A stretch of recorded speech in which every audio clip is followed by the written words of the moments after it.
E eu vou começar aqui, gente, com o conferencista Dr. Paulo Henrique de Lima Siqueira.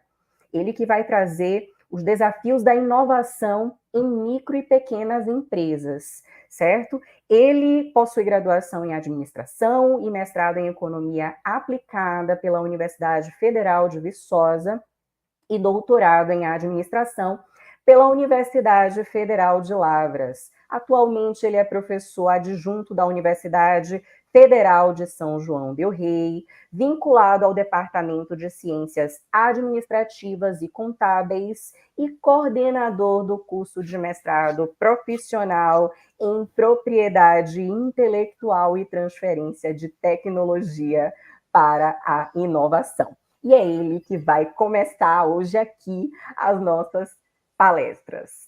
Boa noite, professor, seja bem-vindo e vai ficar agora com você. Boa noite, muito obrigado, professora Luísa Moura. Quero agradecer também, professor Fábio, professor Robson, Jonathan, né? É um prazer poder estar participando desse evento, né? Tão importante, né? Essa questão de inovação, empreendedorismo, um assunto que realmente tem aí tomado espaço, né? Em função dessa importância. Nós temos até um mestrado agora em rede nacional, né?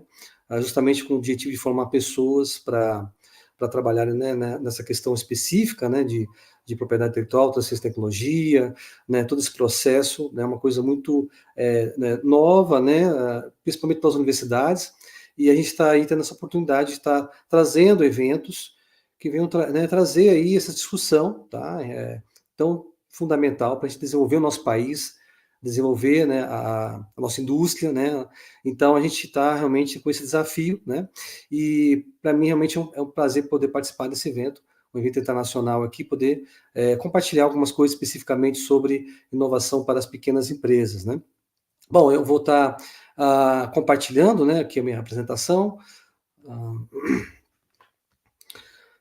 Bom, como já foi apresentado, eu sou professor aqui da Universidade Federal de São João del Rei, né, tenho atuado aqui desde 2013, nós temos trabalhado aí vários aspectos sobre a questão de inovação de pequenas empresas, marketing, gestão de marketing, e agora especificamente no mestrado profissional, eu tenho trabalhado muito com a questão de prospecção tecnológica e também com relação a políticas públicas de inovação, a gente tem trabalhado mais especificamente esses conteúdos, né, essas disciplinas.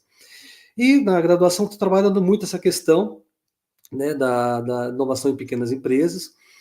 Tenho acompanhado, nós temos feito pesquisas aqui em São João del Rei, e vendo que realmente é um desafio muito grande, né, a gente trabalhar especificamente com inovação em pequenas empresas, devido a vários fatores que nós vamos estar discutindo aqui na nossa palestra, e a gente vai estar trazendo algumas questões aí. Bom, deixa eu passar aqui. Bom, primeiro porque, né, trazer um pouco da importância, né, por que discutir inovação, e especificamente inovação para a pequena empresa, né, por que a relevância de discutir esse tema, e por que esse tema tem que ser mais estudado, né, mais trabalhado, ainda são poucos trabalhos especificamente que têm sido direcionados para a pequena empresa, né.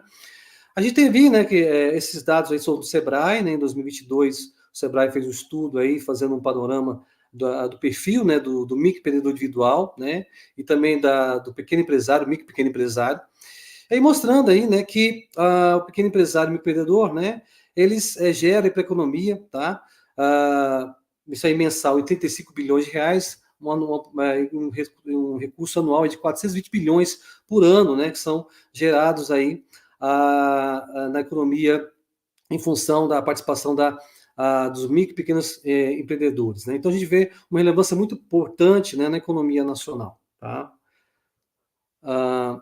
Aqui nós temos, né, a renda, né, desses microempreendedores e também do pequeno empresário, micro pequeno empresário, né? Aqui a gente dividiu no meio, né, microempreendedor individual, dividimos aqui em dois gráficos, né? A gente vê que o MEI, né, a renda individual do MEI aí por mês gira em torno de 1.348, né, dá uma renda familiar de 4.180, e a renda anual, né, gerada de 140 bilhões, né, que eles obtêm de recursos em função dos seus estabelecimentos comerciais, né, o microempreendedor individual. E a pequena empresa, né, um pouco diferente, né, a renda individual de 3 3.507, né, reais, e aí o total de renda anual de 280 bilhões. Né? Então a gente vê que a atividade, né, que eles exercem gera uma renda importante para eles, né? Eles dependem muito do benefício da sua empresa, dos resultados da sua empresa, e se né, eles têm dificuldade, evidentemente eles não desenvolvem, não crescem, evidentemente eles vão ter mais dificuldade financeira. Né? Então, ter uma boa gestão, uma boa administração, né, dos seus pequenos estabelecimentos, isso vai gerar com que, vai resultar com que eles sejam bem-sucedidos em seus negócios. Né? Então, é importante realmente trabalhar muito essa questão da pequena empresa, dada a dependência que eles têm muito grande desses recursos. Né? Passando aqui para o próximo, né? A gente tem aqui que a maioria dos MEIs, né, 78%, tem sua atividade como empreendedor a única fonte de renda, né? Ou seja, né, além de eles dependerem muito da atividade, 78% de quem trabalha com MEI depende só da atividade com MEI. Né? Então isso também mostra a importância, né, dessa atividade econômica para eles e o quanto que é necessário ter uma boa gestão, né, ter bom resultado dessas empresas, porque realmente isso depende, né, o sustento deles depende muito do benefício dessa empresa, tá? E as microempresas, 78% aí, né, dos donos de microempresas não possuem outra fonte de renda, ou seja, depende exclusivamente da renda dessas pequenas empresas, tá? Então nós temos aí dos 15,3 milhões de empreendedores de atividade no Brasil, 11,5 milhões dependem exclusivamente da sua atividade empresarial. Ou seja, essas empresas são muito importantes, né, para a sobrevivência dessas pessoas, né, para o sustento dessas pessoas, e é por isso que há uma necessidade muito grande, né, de se fazer uma boa gestão, né, portanto, ter estudos, né, que venham contribuir para uma boa gestão dessas empresas, e, claro, especificamente com relação à gestão da inovação. Né? Essa inovação também, assim como as outras empresas, essas empresas precisam ser mais competitivas, e a inovação vai ter um papel fundamental aí na competitividade também, né, dessas empresas. O nosso próximo slide aqui, ele vai trazer, né, que o número de inscritos como microempreendedor individual, né, o microempresário e o empresário de pequeno porte totalizavam 18 milhões de pessoas em 2021, o que representa cerca de 19% da população ocupada. Né? Isso significa que de cada 5 brasileiros, 1 tinha um CNPJ. Né? Então a gente tem uma porcentagem, né, muito significativa, né, de brasileiros aí que dependem, né, que trabalham, né, em pequenas empresas, que têm o seu sustento em pequenas empresas e que, portanto, precisam, né, que os seus negócios, suas atividades sejam bem-sucedidas, né, deem um bom resultado, deem um bom retorno, porque, caso contrário, evidentemente, eles vão ter dificuldades. Tá? Então, isso mostra aí a relevância, né, que as micro e pequenas empresas e o microempreendedor individual têm, né, para o sustento dessas pessoas e dessas famílias. Tá? Outra questão fundamental, né, uma das características dos empreendedores iniciais, até 3,5 anos de atividade, no período pós-pandemia, foi o retorno das taxas elevadas de empreendedorismo por necessidade. Né? Então, outra questão também que mostra a importância de estudar a pequena empresa, a importância de buscar inovação para a pequena empresa, é que muitos desses empreendimentos, e principalmente em função da pandemia, ainda são empreendimentos por necessidade. Tá? Então, são pessoas que têm dificuldade de buscar oportunidade de negócio, de trabalhar as ferramentas de gestão, de buscar realmente alternativas estratégicas, né, para que seus negócios sejam bem-sucedidos e, portanto, né, isso mostra a necessidade, né, de que realmente nós façamos estudos, não somente, né, voltados para inovação especificamente, mas também, né, porque isso vai proporcionar que elas possam ser competitivas e garantir, né, um bom sustento dessas pessoas. Tá? Então, a gente vê essa relevância aí, né, que o Sebrae mostra, e o quanto que realmente, muitas vezes, são estudos, né, e especificamente trabalhos específicos sobre a questão da inovação para a micro e pequena empresa e empreendedor, né, o microempreendedor individual, é pouco trabalhado, é pouco estudado. Bom, aqui no próximo slide nós temos aí, né, a taxa de crescimento, tá, tanto dos trabalhadores por conta própria e dos microempreendedores individuais. E aqui uma coisa que eu chamo bem a atenção, é bem interessante esse gráfico, né?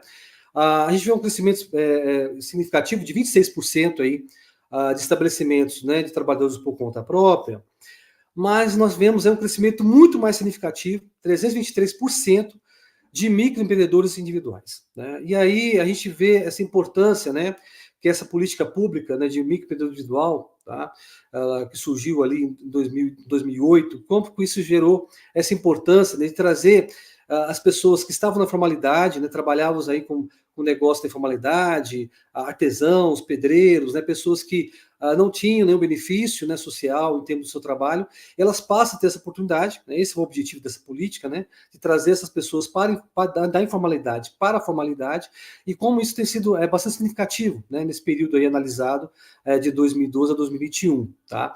E outra coisa interessante que nós observamos nesses gráficos é que no período da pandemia, né, quando diminuiu, né, a quantidade de trabalhadores por conta própria, nós tivemos um crescimento, né, de microempreendedores individuais, né?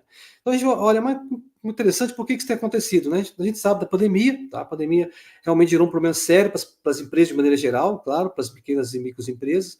Muitas pessoas foram mandadas embora, né, e tiveram que ficar em casa. Isso, de uma certa forma, também diminuiu, né, o número de pessoas trabalhando por conta própria fora de casa, mas, por outro lado, né, levou essas pessoas a procurar algum sustento de alguma forma, e o microempreendedor individual permitiu que elas trabalhassem de maneira por conta própria, mas saísse da informalidade, né? Então, ao mesmo tempo que caiu esse contingente muito grande de trabalhadores informais nesse período da pandemia, cresceu, né, de microempreendedores individuais, pessoas que foram mandadas embora, né, perderam seus empregos nas empresas, acabaram optando por abrir o negócio como microempreendedor individual. Então, isso mostra a relevância, né, que essa política teve, né, esse contingente de pessoas aí tendo o seu negócio, né, voltado para a pequena empresa, aí, cresceu bastante no último ano, especificamente o microempreendedor individual, e, claro, mais uma vez, reforçando a importância, né, que esses meios têm para a inovação, né, do seu negócio. Quando vocês tiverem um negócio mais promissores, mais inovadores, né, isso vai fazer com que esses negócios se desenvolvam, se mantenham, né, e desenvolvam também, e, obviamente, gerem um benefício aí, de retorno econômico aí para essas pessoas. Tá? Esse gráfico também aqui do Sebrae mostra, né, um crescimento aí significativo, né, da quantidade de pessoas que são donos de negócio, né, passou de 2015, né, quarto trimestre de 2015, de 26,9 milhões para o quarto trimestre de 2021, de nível 29,8 milhões. Nós tivemos aí um decréscimo, claro, né, em 2020, em função da pandemia, mas a retomada, né, das atividades. Então a gente vê, né, uma predisposição muito grande, né, do brasileiro, de abrir o seu próprio negócio, né, de ter a sua atividade, de tentar superar, né, os problemas financeiros, os problemas econômicos, a questão do desemprego. Ele vai buscar alternativa de ter o seu estabelecimento, de ter o seu negócio. Então, essa busca, né, essa busca constante de realmente ter o seu sustento, né, é uma característica do brasileiro, e isso tem crescido bastante nos últimos anos. Então, mostra a importância, né, que essas atividades têm para a economia nacional e, evidentemente, para a renda, né, desses empreendedores. Então, evidentemente, mais uma vez reforçando a importância, né, que se tem a pequena empresa para a economia nacional, a pequena empresa para a renda dessas pessoas. E aqui nós temos, né, a quantidade de pessoas formalizadas, né, ou seja, um crescimento muito grande, né, mais uma vez reforçando aqui 2020, né, justamente quando teve a pandemia, que a informalidade caiu, e aí houve esse crescimento significativo, né, de trabalhadores formais, depois uma pequena casa, mas agora uma recuperação novamente. Isso mostra, né, o quanto que tem crescido o número de microempreendedores individuais, né? Então, pessoas que realmente têm buscado, né, a formalidade. Claro, os motivos aí, né, principalmente a questão dos benefícios previdenciários. Nós sabemos que o microempreendedor individual, como política, ela busca atender essa necessidade, né, que pessoas possam ter acesso aí a segurança, né, do INSS, né, se tiver algum acidente de trabalho, a questão da aposentadoria também. Então, são várias necessidades que essas pessoas têm, e evidentemente o MEI, né, dá essa possibilidade para esses trabalhadores informais. Então, mais do que simplesmente, vamos dizer assim, eles poderem pagar seus impostos, né, como formalizados, tem essa função também de agregá-los, né, de dar esses benefícios sociais para ele, e isso realmente ser incentivado, né, que essas pessoas tenham aumentado aí o número de estabelecimentos formais, né? Claro, né, essa questão também dos outros benefícios, né, relacionados a isso formal, principalmente em relação a você poder atender alguns mercados, né? Nós temos estudado aí a questão de pequenas empresas poder vender, por exemplo, o governo, né? Então, isso é um bom mercado, e evidentemente quem vende para o governo tem que ser pessoas registradas, né? Tem que ter um CNPJ, então isso também é um incentivo muito significativo, e a questão financeira também, né? O entendimento de que quando a empresa é formalizada, ela tem um acesso mais fácil, né, a financiamento. Então, nós temos uma dificuldade muito grande, né, de maneira geral no Brasil, mas é claro, especificamente também nas pequenas empresas, você ter acesso a financiamento, né? Onde buscar financiamento. Então, se você não fica na informalidade, isso gera uma dificuldade muito grande, muito maior. Então, você sendo uma empresa formal, né, seja um micro empreendedor individual ou micro pequena empresa, né, empresa de pequeno porte, enfim, você tem um CNPJ, isso te dá, abre as portas para o financiamento, que é fundamental, é importante, principalmente, né, quando você busca ampliar seus negócios, busca novos mercados, então, evidentemente você precisa, né, de uma assistência, uma busca aí de recursos financeiros para isso. Tá? Nesse slide nós mostramos aqui, né, a proporção de informais aí vem sendo reduzida, comparando 2013 a 2021. Né, você tem uma queda muito grande aqui, né, não dá para enxergar muito, ficou um pouco pequena, mas a gente vê o que está em laranja aqui sendo os informais, empregos informais, e o que está, aliás, o que está em azul, né, o que está em laranja seria formal. Então você tem uma queda muito grande aí da informalidade, né? E, ao mesmo tempo, você tem um crescimento, né, de trabalhadores formais. Né? A proporção de informais vem sendo reduzida ao longo de todo esse período, 2013 a 2021, principalmente em relação ao empreendedor informal. A partir desses dados, é possível estimar que cerca de 2,5 milhões de pessoas foram retiradas da informalidade em 2021, ou seja, 28% de 8,7 milhões de MEI em atividade decorrente do registro de MEI, como nós estamos vendo no gráfico aqui embaixo. Né? Então, o MEI retirou só de um ano, né, 2,5 milhões de pessoas. Então, isso mostra, né, a importância que teve essa política do MEI, né, tem tido, né, de realmente aumentar a familiaridade das pessoas, como eu falei, né, tendo acesso aos benefícios sociais, aposentadoria, auxílio a algum acidente de trabalho, e também acesso, né, a financiamento, que é relevante, né, muito importante para essas pessoas, né, que se predispõem ao BRI, né, a ter um CNPJ e poder ter a oportunidade de ter o seu sustento, né, e através dessas empresas. Tá? Bom, e aqui nós temos uma comparação, né, das empresas que permanecem informais. Claro, isso aqui é um número, né, comparando aí de maneira em média, né, evidentemente, mas a gente vê como que é caracterizado as empresas que são formais e as empresas que são informais. Então, das empresas formais, nós temos aí, né, geralmente são pessoas que têm uma maior escolaridade, tá? Então, normalmente as pessoas que têm um CNPJ, elas acabam tendo uma escolaridade maior, isso acaba sendo importante, né, para a gestão dessas empresas, né, para o crescimento dessas empresas, e evidentemente, se você não tem um nível de escolaridade maior, você vai ter mais dificuldade de trabalhar com essas ferramentas de gestão. Tende a ter também maior renda, né? Nos negócios formais as pessoas têm maior renda, né? Geralmente também são mais relacionadas ao comércio e serviço.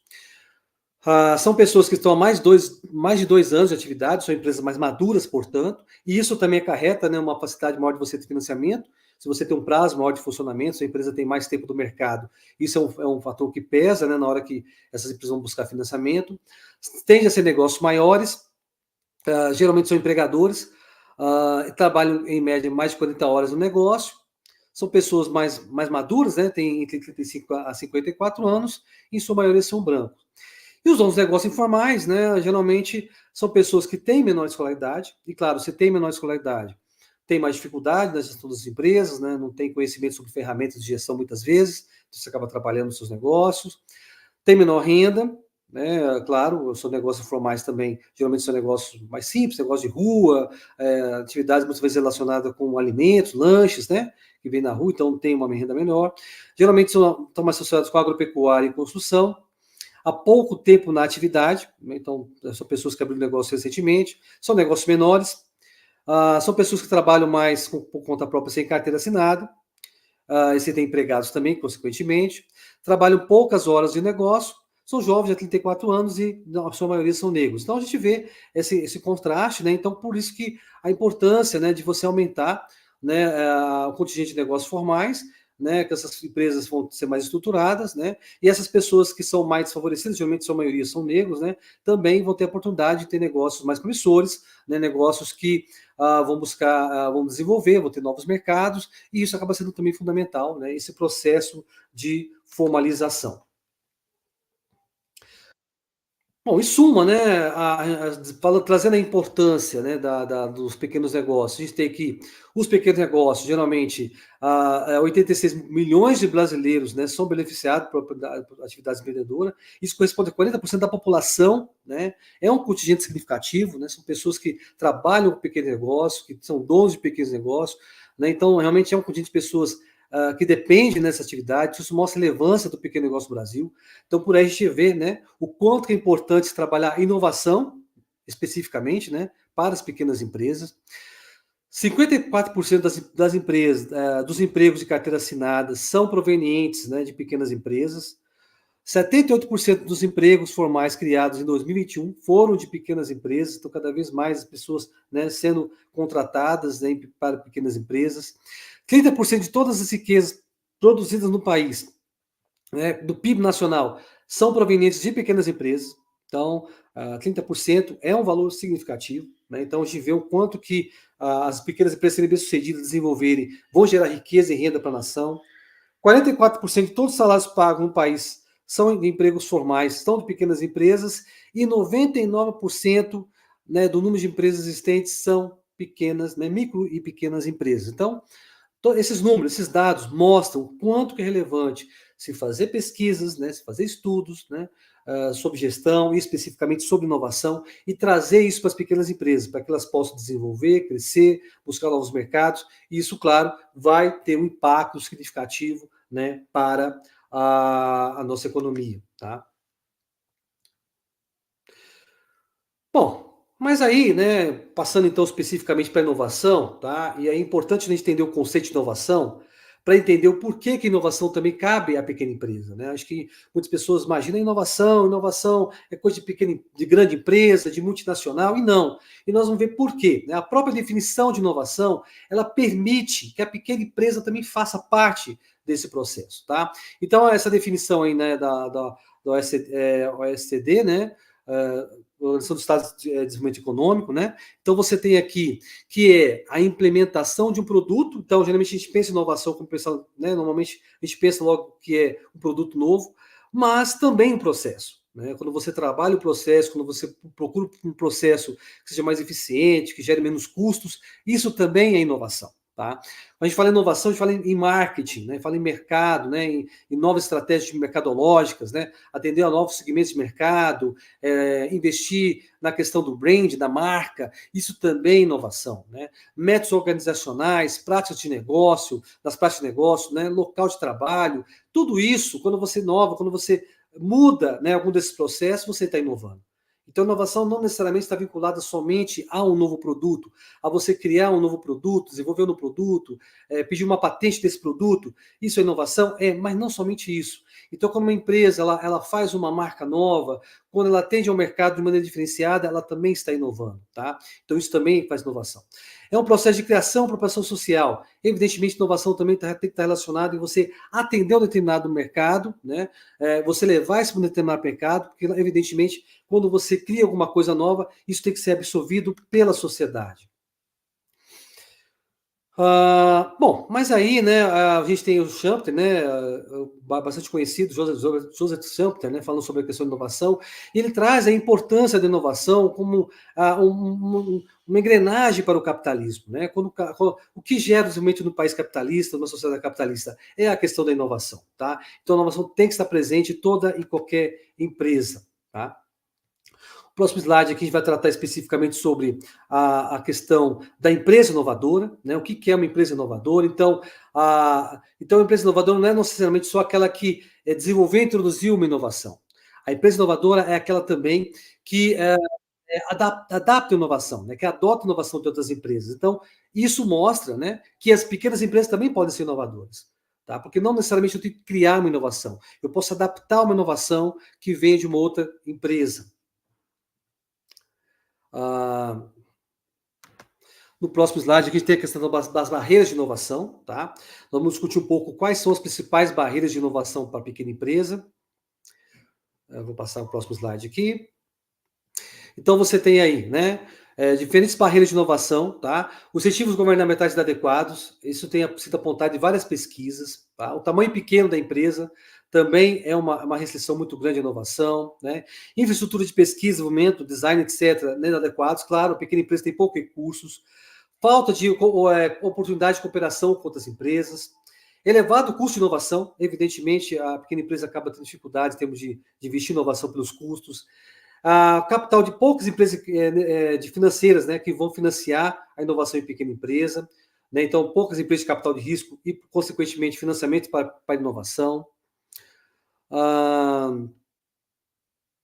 O próximo aqui fala sobre falta de estratégias tecnológicas claras, também é um problema na questão da inovação, né, as empresas não têm estratégia muito lógica do que elas vão fazer.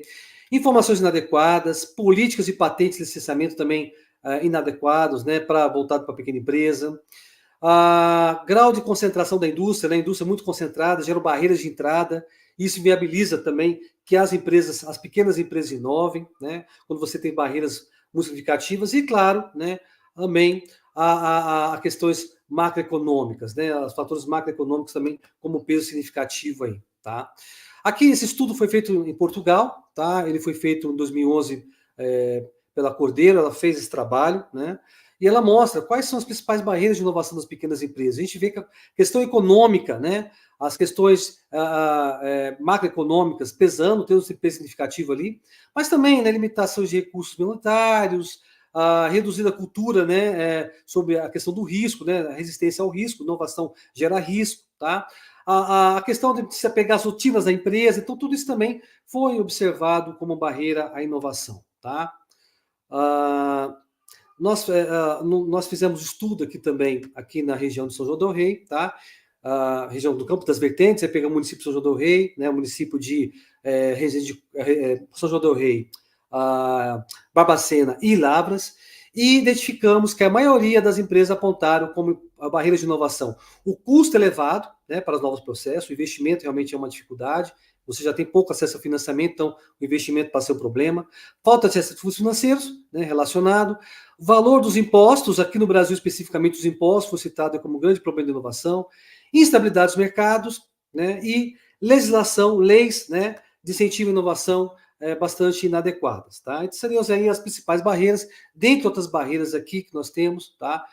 Principalmente relações à cultura de inovação, etc., que também geram barreiras para a inovação. Bom, aqui você tem, né, o que seria importante então, para as empresas inovarem? Trabalhar, né, buscar, né, desenvolver, de que maneira? Né? Mudando a sua cultura organizacional, tá? Seria um aspecto importante para você estimular a inovação, mudar a cultura, uma cultura mais aberta à inovação. A estrutura organizacional, né?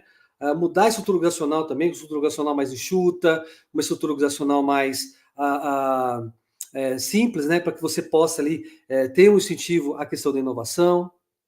Próximo slide aqui. A questão das pessoas, né? Motivar as pessoas, né? Dar oportunidade de desenvolvimento às pessoas, tudo isso também são elementos importantíssimos no processo de inovação, né? As pessoas estarem envolvidas com isso. E, claro, finalmente, uma infraestrutura física, né? Você ter uma infraestrutura que estimule, né, a participação das pessoas, né, que elas possam se sentir motivadas a participar mais desse processo de inovação. Então, a estrutura organizacional tem uma estrutura que permita esse contato mais direto entre as pessoas. E, evidentemente, os líderes, né? Os líderes também têm que estar incentivando a inovação. O próximo slide. Você tem aqui, né, algumas sugestões de como as pequenas empresas podem inovar, tá? Então, a atuação em nicho de mercado é um aspecto fundamental, né? Isso vai auxiliar muito as pequenas empresas a serem mais especializadas. Investimento, né, em novos conhecimentos fora da empresa, ou seja, buscar parcerias, né, a questão da inovação aberta, buscar parcerias com outras empresas para inovar. Buscar a questão da rapidez e da agilidade, a pequena empresa tem essa capacidade, né, de ser mais ágil pela sua estrutura enxuta, tá? Colaboradores chaves, né, buscar colaboradores chaves também, né, para que a empresa possa inovar. Próximo slide, por favor. A questão da informalidade, da gestão da informação do conhecimento, né? Ou seja, ter uma boa gestão da gestão do conhecimento em pequena empresa, isso é importante, né? Buscar estimular a competência de conhecimento das pessoas. Não se preocupar muito com a questão das patentes, né? As patentes tem a ver mais com grandes empresas, realmente buscar mais realmente as parcerias, a inovação mais aberta. A questão da comunicação informal, né? Isso ajuda bastante, não somente com os funcionários, mas também com o cliente direto. Então, uma comunicação informal, ela traz um relacionamento mais direto, isso traz também feedback para inovação. E, claro, a gestão de parcerias, né? Bom, para encerrarmos, né, para não estourar muito meu tempo, né, aqui falando especificamente da inovação aberta, nós temos dois exemplos aí, né, se você tem uma inovação fechada, então a preocupação da empresa só fica dentro dela, né, buscar brainstorm, ideias, fazer pesquisa só com recursos dela, tá? Isso ficou no passado, hoje, né, há uma preocupação em termos de inovação aberta e a pequena empresa tem que fazer parte disso, né? Então você tem lá busca de ideias, brainstorming, pesquisa, e quando você vai trabalhando isso, você busca parceiros externos, né, outras empresas, universidades, institutos de pesquisa, que você consegue, né, mesmo com a limitação em termos de tamanho de recurso, a pequena empresa consegue ser inovadora. E aí eu trouxe dois exemplos nos próximos slides. Um exemplo aí especificamente, aqui falando, né, especificamente pequenas empresas que inovam, tá? Por muitos processos, claro, eu já falei sobre isso, né? Buscar inovar em termos de processo, tá? E também as microempresas acabam sendo mais beneficiadas com a inovação aberta. Mas aí eu trouxe dois exemplos, já no próximo slide, eu acho que já estou estourando meu tempo, com relação a exemplos de empresas, né, que tiveram, que inovaram, tá? Então, essas duas empresas aí, essa primeira aí, tá? Como é que ela inovou? Ela viu uma dificuldade, né, de pessoas buscar alimentos para pessoas que têm intolerância à lactose e intolerância também à glicose, né? Então, essa pessoa, ela abriu um empreendimento justamente buscando alimentos, né, que fosse direcionado para esse mercado, tá? Então, é um nicho específico, tá? Qual nicho? Pessoas que têm dificuldade, intolerância à lactose e intolerância à glicose, e aí fazer alimentos, né, que possa atender a esse nicho de mercado. E um outro exemplo também, o próximo, tá? Que é roupas para pessoas que são anãs, né? Então, pessoas que são anãs têm dificuldade de buscar no mercado vestimentas, né, que possam servir para elas. Então, essa pessoa teve uma ideia, né, de criar, né, roupas, né, calças, camisas, etc., direcionado para esse mercado. Então, aí mostra, né, a estratégia de pequena empresa, você identificar um nicho de mercado e inovar, fazer uma coisa diferenciada daquele nicho para que as outras, as grandes, evidentemente, por dificuldades, por sua escala de produção, não consigam atender esse mercado, e aí, consequentemente, você vai atender esse público. Então, o próximo slide, só para a bibliografia, tá? E por último, deixar aqui o meu agradecimento, mais uma vez, por poder participar, né, desse evento. Este é o meu contato, meu e-mail aí. Depois, né, a gente pode estar passando aí por WhatsApp, enfim, né? Quem quiser ter acesso ao meu e-mail, para a gente poder também tirar algumas dúvidas, tá ok? Muito obrigado mais uma vez pela oportunidade. Passo então a palavra para a professora Luísa Moura. Peço desculpa só para trazer um pouco tempo, a gente né, acaba se empolgando um pouco. Okay? Muito obrigado. Imagina, professor, excelente apresentação. Nós ficamos muito felizes com sua explanação aqui, com vontade de ouvir mais, claro. Eu posso que todo mundo que está aqui está com essa mesma vontade de ouvir um pouquinho mais.